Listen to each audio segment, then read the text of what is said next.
உங்களை எல்லாம் பாராட்டுகின்ற இந்த நிகழ்ச்சியில் பங்கேற்பதில் நான் மிகுந்த மகிழ்ச்சி அடைகின்றேன்.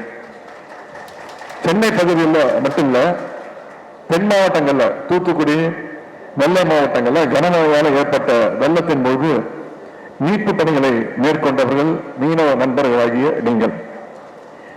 இன்றைக்கு இந்த நிகழ்ச்சியில ஒட்டுமொத்த வட சென்னையும் இங்க வந்திருக்கு உங்களை பாராட்டுறதுக்கு. மேயர் வந்திருக்கிறாரு, நான் உட்பட 4 அமைச்சர்கள், அனைத்து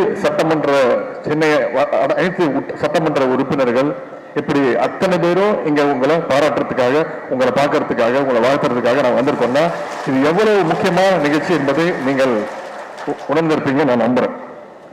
சில நாட்களுக்கு முன்பு தூத்துக்குடியில தென் மாவட்டங்களை சேர்ந்த மீனவ மக்களுக்கு பாராட்டு விழா நடந்துச்சு.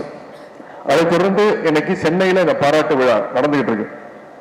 இன்னும் பெருமை எனக்கு என்னன்னா, என்னோட தொகுதி சேப்பாக்க திருவல்லிக்கேணி தொகுதியில இன்னைக்கு இந்த பாராட்டு விழா நிகழ்ச்சி நடந்துகிட்டு இருக்கு.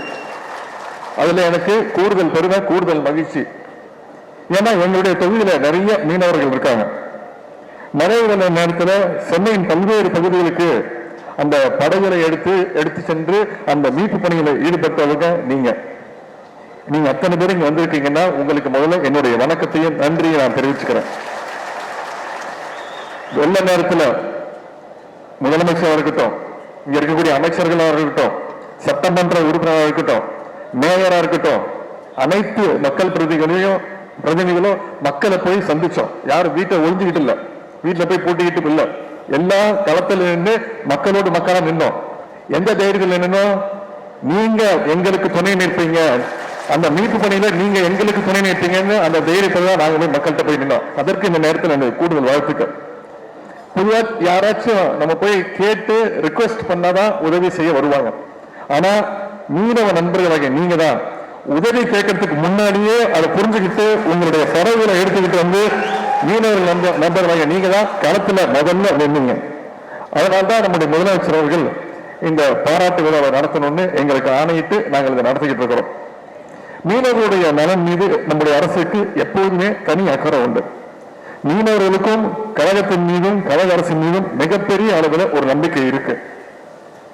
இந்த மழை வெள்ளத்துல மட்டுமல்ல, ஒவ்வொரு மழை வெள்ளத்திலையும் உயிரை பணையளிச்சு களத்துல போய் மக்களை மீட்டு கொண்டு வருது நீங்க தான்.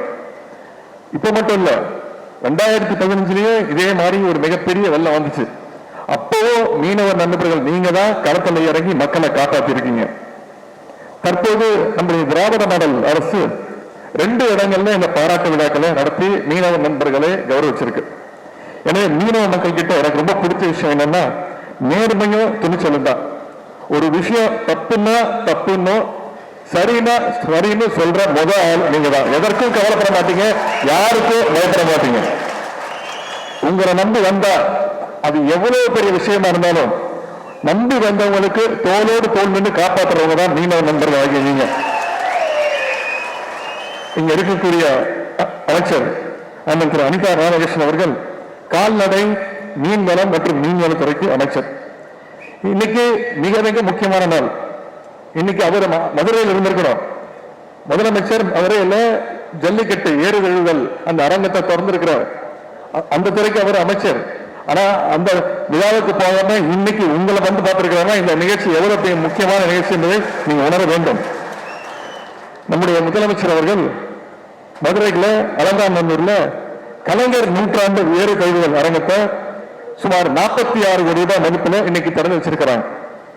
மீனவர் பாராட்டுற நிகழ்ச்சியில ஏன் நான் ஜல்லிக்கட்டு பத்தி பேசுறேன்னு உங்களுக்கு சில பேர் வியப்பா இருக்கும், உங்களுக்கு புரிஞ்சிருக்காது.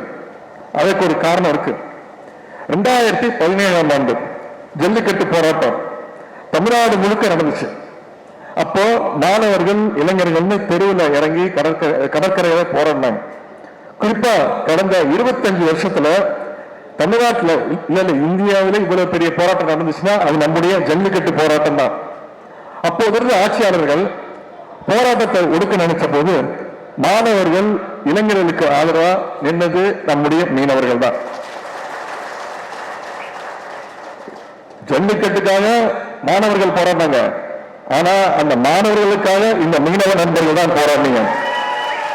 அதுதான் மீனவ நண்பர்கள் உங்களுடைய அந்த மனித நேயம். ஜல்லிக்கட்டு போராட்டத்தில் நீங்க செஞ்ச தியாகங்கள் கொஞ்சம் நஞ்சம் இல்ல. தமிழ் பண்பாடு, தமிழ் வீர விளையாட்டான ஜல்லிக்கட்டு உள்ளவர மீனவர்கள் உங்களுடைய புகழ் என்றென்று நினைச்சிருக்கோம். வெள்ளத்தில் சிக்கிய மக்கள் அரசிடம் கேட்கிற முதல் உதவி உணவோ மருந்தோ கிடையாது.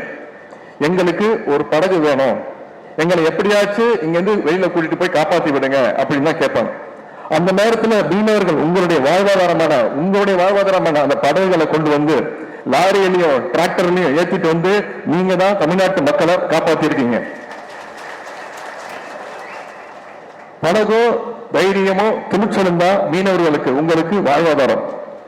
படகு உடஞ்சாலும் பரவாயில்லன்னு நீந்தி போய் மக்களை காப்பாற்றி இருக்கிற மீனவ நண்பர்கள் நீங்க.